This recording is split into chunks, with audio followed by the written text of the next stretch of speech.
last weekend. So most of you were. Yeah, a few weren't and you missed out. If you missed any of the youth sessions, if you're a teen, all the sessions were recorded. Thank you to Steve. And they're on our YouTube website. So if you want to go back, if there was something that Bernard said, you wanted to catch that, go back. It's on our YouTube site. And the workshop that I did on prayer is on there as well. And so just really glad to have this technology and have that available for you guys that may have missed it. I got a report from Jeff, and then I was talking to Mrs. Wu Wei a few minutes ago about an update from Wu Wei and Arthur. But things have gone well. Jeff said most of the team made it through the first week without any major sicknesses, although there were some, including Yo-Yo and Arthur. They had a great time serving the missionary families. Half the team has gone to serve kids and seniors, not seniors in high school, but the way I understood it was older, senior citizen type folks, whatever that means. Probably much older than Elder Jeffrey. Those who really need help. Not all that Jeffrey's strong. Then next week the team goes to SYME. So if you guys remember Chris and Beth Steiner, Chris came and spoke and shared their ministry, I think last year or this year, I don't remember. They've been here, I think, a couple times. They're going to be with their ministry in the next week. So keep praying for them. Things are going well, and I'm excited to hear more. There were some pictures, actually, that Jeff sent out. Maybe some of you saw it on the Teens Group email. And so I didn't realize this, but their team shirts were pink. And so that was kind of cool. I don't know who came up with that. I'm sure someone convinced Jeff that was a great idea. And he went along with it. So that looked good. Anyway, let's listen to God's word here as we begin this message. People through several generations have been asking questions about life's struggles. There's a lot of struggles in life. And so just a couple of questions. Oh, where's the questions? That's the wrong sermon. Chris, that's the wrong slideshow, buddy. It should be dated on my USB. Anyway, Chris is going to come up with that. Chris, when you get to that, just pull up these questions and follow on wherever we're at. The first question is this: why can we not solve the basic problems of life? A lot of people think about that. There are basic problems. I mean, there are people dying around the world because of the basic problems of hygiene and things that we would take for granted, right? You know, there are people that struggle with things that really humans in the 21st century should not have to struggle with. Or why is it that we are so ultimately helpless and powerless in the matter of changing human nature? You know, why does it just seem that human nature is not changing? You know, I mean, there was this great enlightenment period of time in the history, even of this country, but around the world. Thank you, Chris. And things were just getting better. You had the Industrial Revolution, technology booming, right? And then you have a world war. And then you have the atrocities of World War II. And people, you know, people's kind of hopes and dreams about this bright future in the world and people getting better and things getting better was just destroyed. Why is it that we seem so helpless and powerless in these kind of things? And then one more. Why is it that each generation has to fight the same battles fought by the previous generation? They look a little bit different, right? But why? We just can't seem to get better. We have incredible technology, you know. Toilet paper seems to get softer. But then I go to Starbucks yesterday, and I'm in there, and it's the worst toilet paper known to humankind. It should be illegal to have that kind of toilet paper available to anyone. It's not better. I mean, we have better stuff available, but why don't they have wet wipes? That's kind of gross, I know. But I mean, I'm just saying, I'm just being real. Like, if things were getting better, every toilet would have wet wipes. So there's lots of problems that throughout many generations, human beings, people, leaders have been asking, but the problems are not being solved. There's still tremendous problems that people face. Tremendous struggles. The Apostle Paul, who again was just an enemy of the church, an enemy of the people of God, he wrote to the church at Ephesus 2,000 years ago with some answers. And these answers, even though they were written 2,000 years ago, are very relevant for us this morning as much as they were 2,000 years ago. The bottom line is that the problems that we face, the struggles that we experience, the tensions that we feel, in life, most of them, are not primarily problems with humanity. They aren't problems as we typically see them. We typically have problems with people, don't we? That's what we think. We think that we have disagreements with people, we have arguments with people, we have fights with people. At least that's all in my family, anyway. Between my 3 kids, you know. But even in the church world, in my experience in the last 12 years, a lot of the tension, a lot of the quote-unquote struggles that we felt in the last 12 years are between people with differing opinions, different ways of doing things, different personalities, and then you clash into all that, and you think that those problems are the people. But the Apostle Paul says, really, the problems that we face, the struggles that we face, are not at all problems with humanity. They're what the Apostle Paul calls rulers, authorities, powers of this dark world, and the spiritual forces of evil in the heavenly realms. That's our true problem. But many reject this view of life, don't they? They refuse to believe in unseen powers. They reject any kind of a spiritual kingdom. Right? The Christian faith believes in a spiritual kingdom, but most people don't believe in that. They say that there's no God and there's no devil. Maybe you know someone like this. Probably most, if not all of you, know someone. And maybe you know someone close, a coworker, or even a family member, maybe a neighbor, someone who holds that kind of worldview. Other people believe only in a kingdom of good. Some believe that they believe in God and maybe in angels, but they refuse to accept the existence of a devil or of the devil and or hell.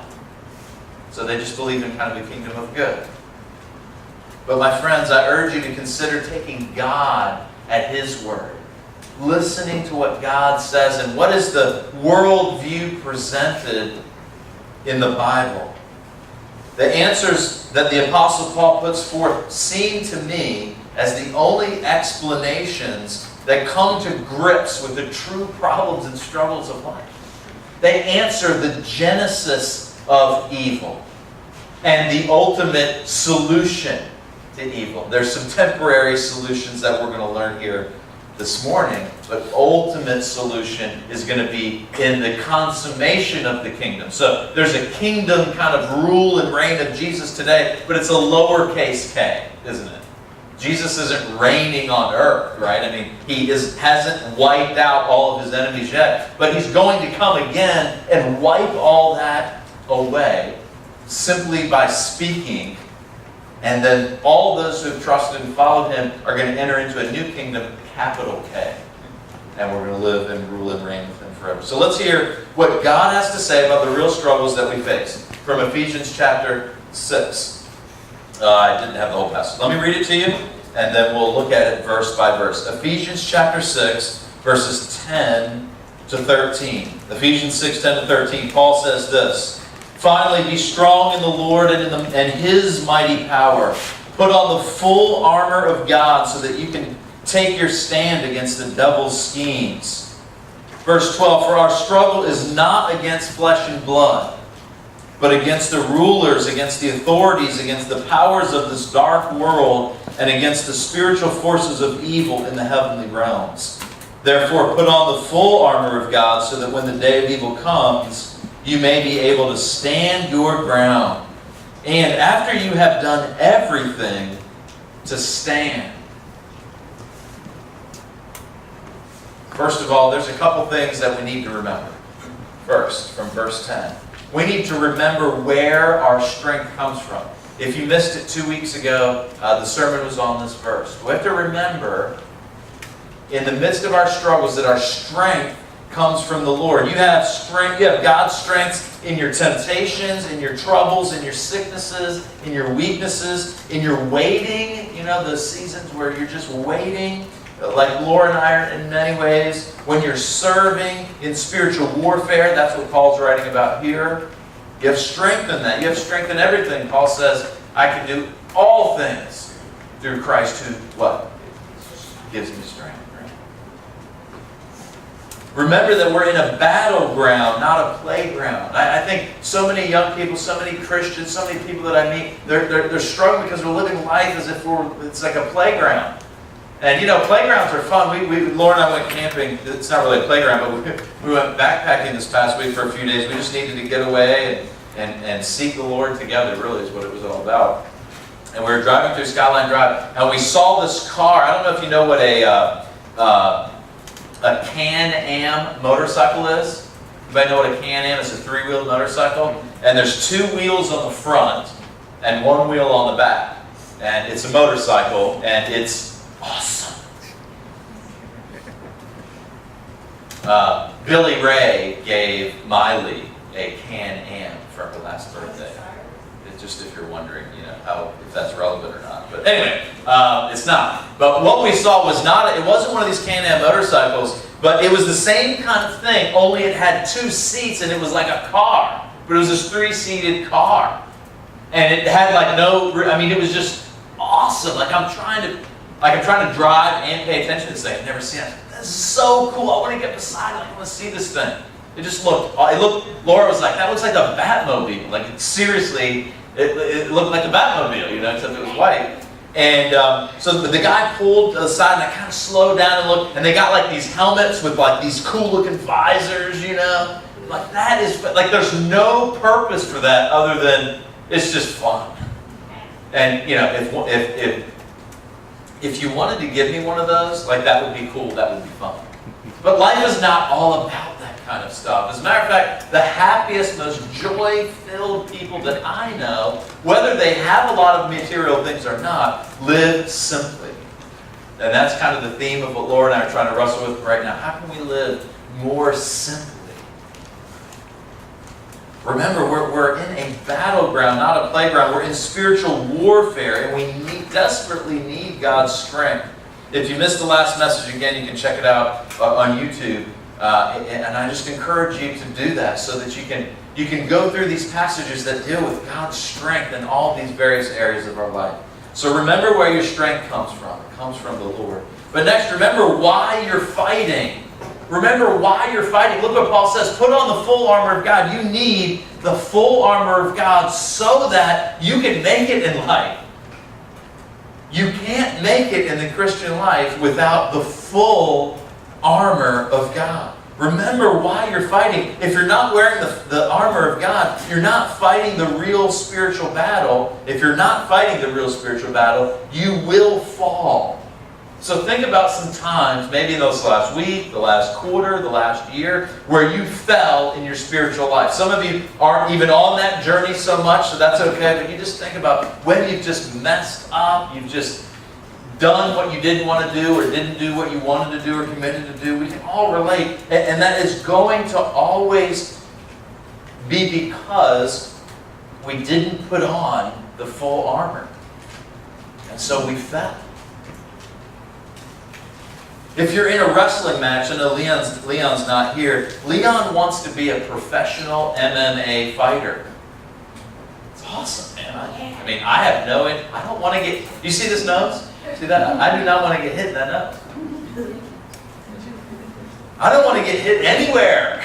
Getting hit hurts. And these dudes, they're trying to really hurt each other. Now let's just say we were going to have an MMA fight up here, Let's say I was going to say, okay, Alex and Shimon. Okay, Alex and Shimon. You guys come up here, and Alex was like, no, man, we were like, ding, ding, ding. And he was like, no, I'm not, just kind of stood there, You just stand there, lights out. Okay. It's not going to be very good. If you're in a wrestling match, and you're wrestling, you're up close, and you just don't fight, you just get pinned, you lose, right? You lose. You're going down hard if you don't fight. So notice, you put on the full armor of God so that you can take your stand against the devil's schemes. The devil is coming in to fight you. And we're going to see in a minute, we're going to look at this word that he uses, right? He wants to come in and he wants to wrestle with you. And if you don't put on the armor, you just fall over. And we've all experienced that, I'm sure. And maybe we didn't realize it was of a more spiritual nature. So remember why you're fighting. You're fighting so that you can stand. You're fighting the spiritual warfare so that you can stand. Don't you want to stand? Like, I don't want to fall over. You know, I don't want to fall over. I don't want to bump my head. I don't want to fall. I don't want to mess up. I don't want my life to account for nothing. I want to make it. I want to succeed in life and in life as a Christian. And that's really God's purpose for you, to succeed, to live a fruitful, joy-filled. Jesus said, I came so that your joy may be full. And this is kind of a side note, but I was with my buddies who may or may not be Christians the other night. We were talking about this church that Laura and I, had this vision to start.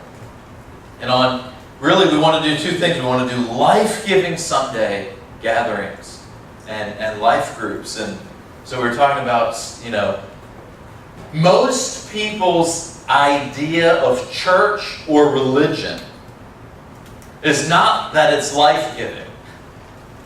And if you're wondering, just ask the people around you. Ask your neighbors, hey, when you think of religion or church, do you think of it as being a life-giving kind of place, or a place that kind of pulls life away from you? Or what do you think when you think of church and religion? And my buddy says to me, his mom is quote-unquote religious, goes to a church, an evangelical church, okay, not too far from here. And I said this, and he said, gosh, my mom's church, whenever I go there, it feels like it's life-sucking. And at my heart, it was kind of funny, I kind of chuckled, but I was like, wow, I don't want to be a part of that. That's not, where Jesus is, it's not life-sucking, ever. Nothing can possibly be life-sucking and be connected to Jesus. Jesus said, I come so that you may have life to the fullest. He said, so that you might bear fruit that has like basketfuls of fruit that's just overflowing. And if you're not experiencing that, here's what you need to do. You need to start putting on the full armor so that you can stand. And standing means experiencing life to the fullest. So remember, your strength comes from God. You're fighting to stand. And next, this is probably the most significant and toughest area. Remember who your enemy is. This is so important. And this is where we're going to spend the most time. Remember who your enemy is. He says our struggle is not against flesh and blood, but against the rulers, against the authorities, powers of this dark world, and against the spiritual forces of evil in the heavenly places. Paul describes the battle as a struggle, and the word he refers to is wrestling. Not WWE, Hacksaw Jim Duggan, $1 Million Man. Okay, that's back in the 80s when I was watching wrestling. Hulk Hogan, Andre the Giant, whatever. It was WWF back then. I think it's WWE. Anybody with me? WWE? Okay. This is not that kind of wrestling.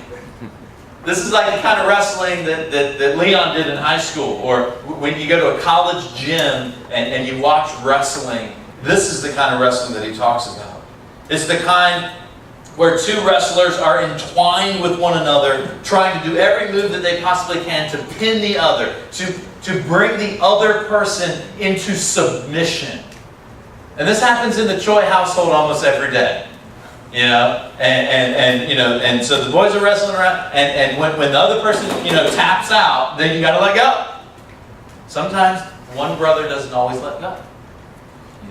But the goal is to get that other person to tap out. Like, you're choking me, okay, you got me, you win. That's the goal of wrestling. It's the kind of battle where you're extremely close in contact with one another. That's one of the reasons I did not wrestle. I did not like the idea of scrapping on the ground with a very tight-looking, kind of uncomfortable-looking outfit, being sweaty with another dude. I did not have any interest in that. Like, put some pads on me, give me a uniform, and let me just knock you over. Like, that was about as close as I wanted to get. Nothing against wrestlers, please. Wrestlers are pretty awesome dudes. So who is our enemy? Who are we wrestling? You know, obviously we're not wrestling people here, right? Paul says we're not wrestling. The struggle isn't against flesh and blood. Paul had just finished talking about husbands and wives, children and parents, employees, employers, and it's easy for each of these categories of people to fight with one another, isn't it? Isn't it easy for parents and kids to fight? Like really important stuff too, right? Sometimes not, right? It's not important. You just argue about stuff because your mom said it. You know, your dad said it. Or, you know, your kid just makes some remark, and as a parent, you know, I don't like that. You know, so, you know, as a parent, you got to choose to fight the right battles too. Sometimes you got to let stuff go, right? And as a kid, sometimes you just got to let stuff go that your parents said and not fight those certain battles. It's easy for us to fight. Employees and employers, right? It's easy to get into fights. But you are not my enemy. The people that are sitting around you are not your enemies. Your coworkers are not your enemies. We might get upset with one another about something, but that doesn't mean we are enemies. We might get very upset. People make decisions that we don't like, and we can get very upset about that. And even in the church. But we here are brothers and sisters, and we are family. And we need each other. In the New Testament, there are over 100 times where it says something like, love one another, admonish one another, care for one another, lift one another up, carry one another's burdens. This one anothering, family kind of talk. That's how we're supposed to treat each other. Enemies deal with conflict either by avoiding one another, right? You ever done that? Someone makes you mad and you just go away. You just avoid them. That's one way you deal with your enemy. You just avoid them altogether. Or you destroy one another. But those who love one another deal with conflict by finding another way to resolve the conflict. Conflict, really, I believe, is very purposeful. We see it all through the Bible.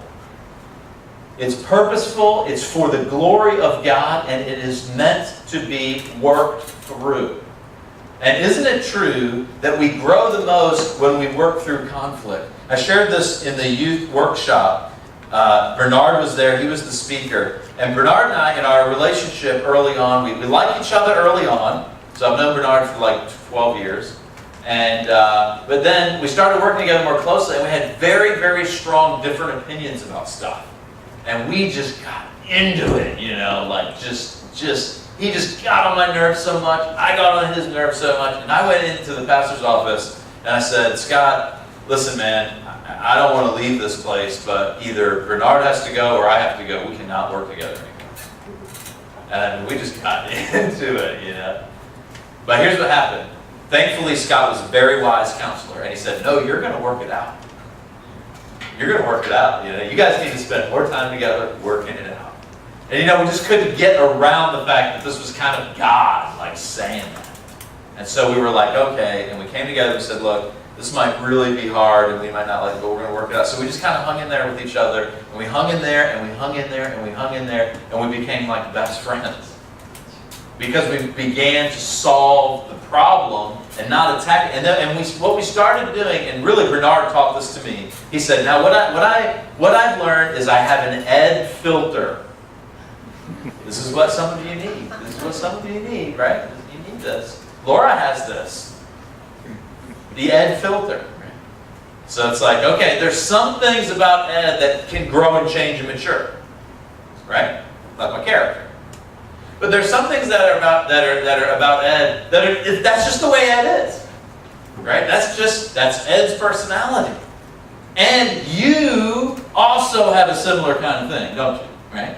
You've got your personality, and you've got your kind of thing, and the way you do things. And there's some things about you that can change and grow, and there's some things that won't change and grow. Now, I don't want to say too much about this because we have a newly wedded couple that are in our midst. So I don't want to, I got to be careful with y'all back there. I want y'all to, really do really, really well, And some of you have been married a lot longer than Laura and I have, but after 13 years of marriage, I recognize that there's some ways that Laura, in this last year, she's grown so much in some ways, and but not in others. So I got to have my Laura filter, and I got to know, right, that when she says certain things or does certain things, she doesn't mean what I might think she's saying or meaning. And so Bernard kind of taught me this, and so I started to have a Bernard filter. He had an Ed filter, I had a Bernard filter. And as we got to understand each other's personalities, I understood, oh, when Bernard does this, he's not just trying to really annoy me like I thought. You know, he's not trying to be rebellious against my authority in his life. And he started to demonstrate that. And we became, through that, very close friends. I would say Bernard's one of my best friends. And we would just go to battle for each other now. We just love each other. If we're not wrestling against each other, though, then we must be wrestling with each other. So what began happening is Bernard and I were kind of wrestling against each other, but then we started wrestling together. And we started to get together on the same team, wrestling now for the youth group that God put us, together in. The youth group down in Silver Spring. And we served together for 7 years. And then we left to come here in 2009, and Bernard and Margaret, they stayed there for 2 more years. And God used them, and now he's at another church and started the youth ministry at Ambassador Bible Church, basically using the things I had taught him. The things that we practiced together. And then we together, our church and his church, we've been doing some things together. It's awesome. And what happened is we started wrestling together for the same cause, whether we're at the same church or not.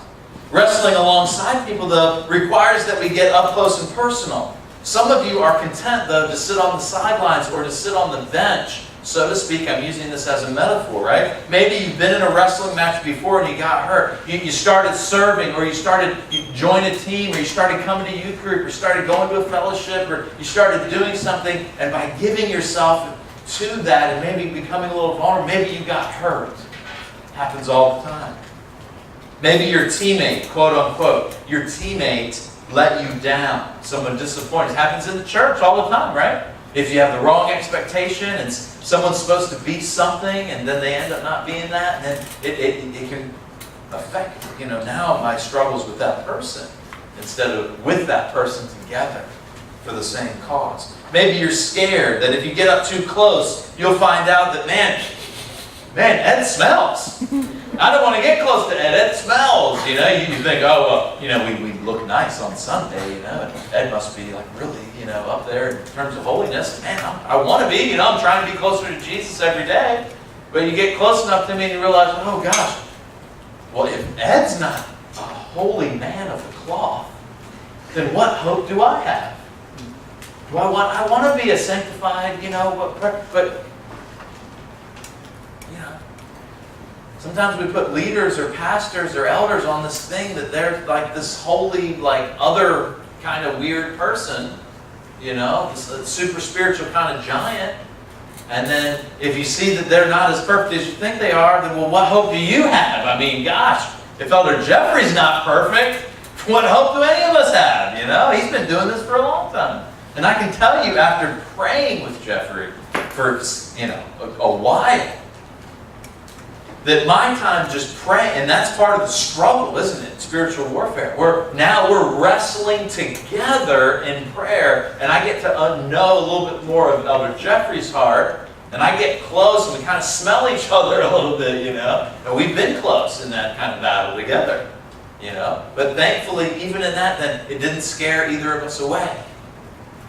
But that's scary, You start smelling somebody up close and you get a taste of what their real life is, and then instead of, the church becoming more of a hospital for people to come and get well, it's a place where we judge people, we want it to be this cathedral kind of experience that Jesus abhorred that. The only problem that Jesus ever had was with the religious leaders. Jesus loved sinners and sinners loved Jesus. People of darkness wanted to be with Jesus. Yeah. We ought to be a whole lot more like that. Listen, your teammate is fallible because your teammate is just flesh and blood. And according to Paul, that's not your enemy. You don't need to fight those battles. If you get up close to me, you're going to find out my areas of weakness. And at that point, you have a decision to make. You can either judge me for my weaknesses and walk away, or you can decide that you're going to help me in the areas where I am weak, and vice versa. And that's what the family of God ought to be more like. So when was the last time you wrestled alongside another Christian? Maybe it was in prayer. When's the last time you wrestled with somebody in prayer for maybe something that they were struggling with?